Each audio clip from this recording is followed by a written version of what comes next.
This episode is sponsored by Free Market Kids. Join the league of families who are transforming family time into unforgettable Bitcoin learning experiences. With our Hodl Up Bitcoin mining board game, you're not just playing, you're building bridges, creating memories, and unlocking the brilliance of the future one block at a time. Hi, everybody. Welcome to Orange Hatter. Today you'll be listening to a conversation I had with Lindsay. Lindsay, welcome to Orange Hatter. Thank you so much for coming to our show. You've got a ton of stories to share with us, so we're going to jump right into it. Let's start by addressing our first question, which is, when did you first hear about Bitcoin, and what was your journey like from discovery to conviction? Thank you so much for having me on. My story starts in 2019. I had heard about Bitcoin before that in 2018 with the bull run then, but I really didn't think anything of it. Thought it was, a bubble.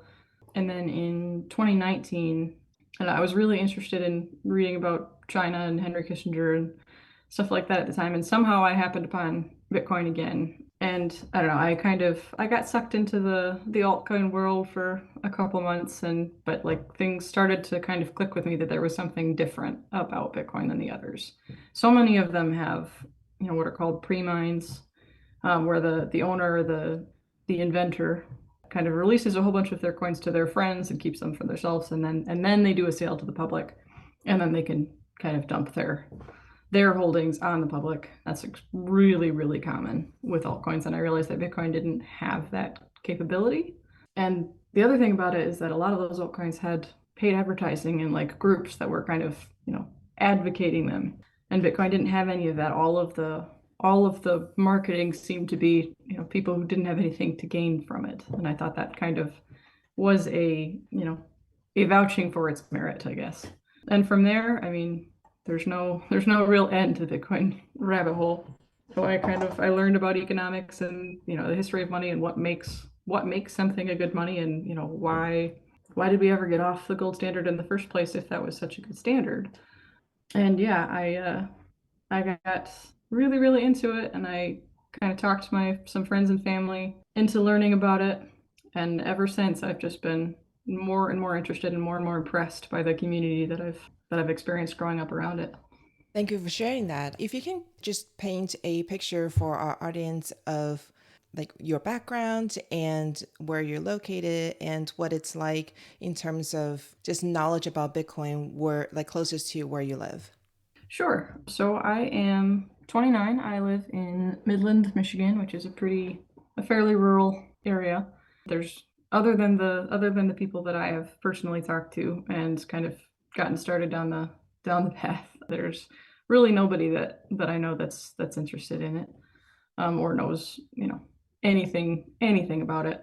I work several part-time jobs. I was a paramedic for a while, and I decided to go and try and I was trying to do something more tangibly helpful to society with my life, and there's not a whole lot out there that's more tangibly helpful than being a paramedic on an ambulance. But I decided that wasn't for me. I actually stopped being a paramedic in 2020 and decided to try and go back to school and contribute to this movement more. I'm actually going to school for information systems management. I want to learn a little bit about development so I can do more in the Bitcoin space, because I think this is arguably the most important movement going on in the world today. And that's saying a lot coming from someone who did CPR for a living and whatnot. I don't know. I can't. It's so strange to me that so few people understand, the gravity of this movement and what Bitcoin is actually doing in the world. I think that sentiment is shared by a lot of Bitcoiners. I'm curious. So you were a paramedic, and I think a lot of women have the same concern when it comes to Bitcoin, which is if they're not computer scientists, it's not something that they can possibly understand. And yet you are so far down the rabbit hole, you've changed your entire life direction. So can you talk a little bit about that sort of internal shift and address some of the concern that a lot of women have, which is, how can I possibly understand this? It's so complicated. Yeah. So I don't know. I actually had an experience. I went to Bitcoin Miami in 2023, and I was sitting with a group of people, and I remember one of them kind of rubbed me the wrong way. Said something about how if you can't be a developer, you're not doing anything important. And I'm just like, that is so completely backward. And it's like you can't put it in those terms. Yes, I mean, I'm not going to deny that the development part of Bitcoin is hugely important. And building out the tools to make it easier is a vital role. But Bitcoin doesn't do any good if nobody knows about it and nobody understands it and nobody can use it. And Bitcoin's biggest hurdle is adoption. And that's why I think that podcasts like this and, people like, Natalie Brunell and Preston Fish and all of those that are kind of evangelizing and kind of spreading the word and helping people to understand that I think is the most important role in the space right now. And I'm trying to do both. I'm trying to, kind of change my career path. And fortunately I have the time and the ability to be able to put myself back through school to do that and learn some about development. But, if a better and, different opportunity comes along where I'm doing something more like this, absolutely, I'll take it. I don't think that there's any contribution to Bitcoin is a good one and a worthwhile one. When you first heard about Bitcoin and you started taking that very first step, so if you can think back a couple of years, how did you start learning, like the first baby step? How did you take that step, and what material did you use to help you understand it enough to take the second step?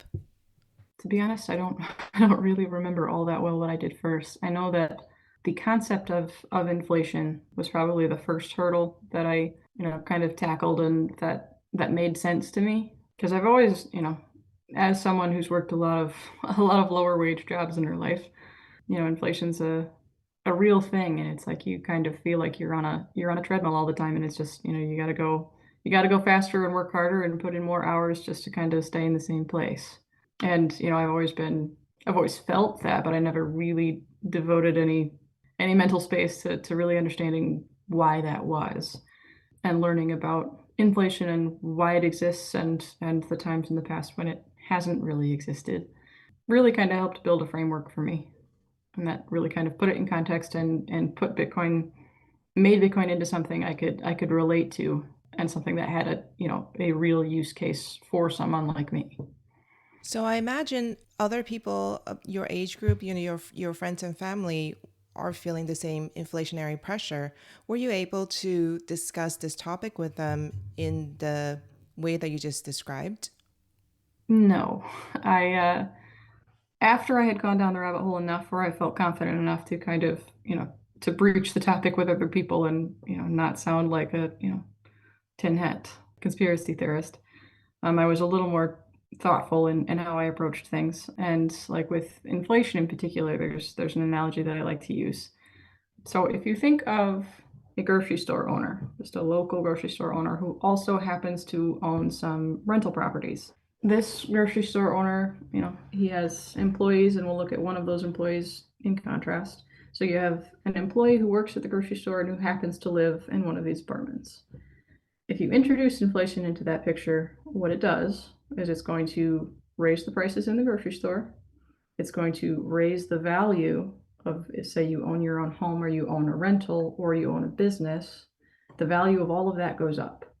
The value of those wages of that worker do not. And the value of the cash that you save, which is a large percentage of your net worth if you're a wage worker, also goes down. But if you happen to be better off and you own stocks, those go up as well. So when you introduce inflation, you have this lowering of the net worth of people who are already lower class. And you have this elevation of the net worth of people who are already more well off. But the transfer of that purchasing power first goes to whoever has control of the new money. That is the person doing the printing.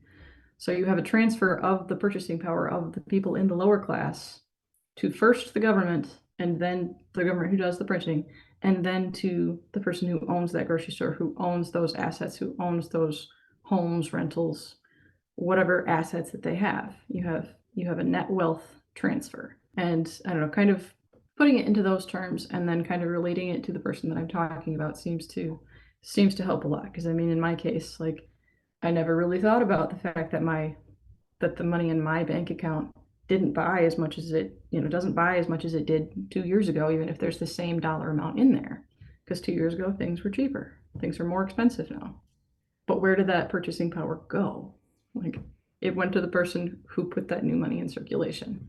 And that person in this case is the government, the Federal Reserve, or the big banks that kind of introduce money into the system by lending. However you want to look at it, it's people with a lot more money than me.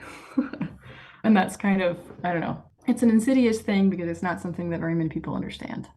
Inflation is the most progressive tax. So when you explain it like that to the people that you talk to, what is their first reaction? I get a lot of quiet for a little bit while I kind of think about it, but I don't know, it seems to connect. It seems to make sense, and then usually from there, like, it's, well, what's, that connection makes you think of like, oh, I need to be invested in real estate, in stocks, like that grocery store owner, which, I mean, that's not untrue. Like, that those are good strategies and would have served you well over the last 100 years or really whenever. But from there, it's, we kind of breach into why Bitcoin is a superior asset. Thanks for joining us today and learning with us today. If the discussion with our guest resonated with you and you would like to dive deeper into the world of Bitcoin, don't miss out on joining the Orange Hatter Women's Reading Club. The meetup link is in the show notes. Also, if there are women in your life whom you think would both enjoy and benefit from learning more about Bitcoin, please share Orange Hatter with them. Until next time, bye!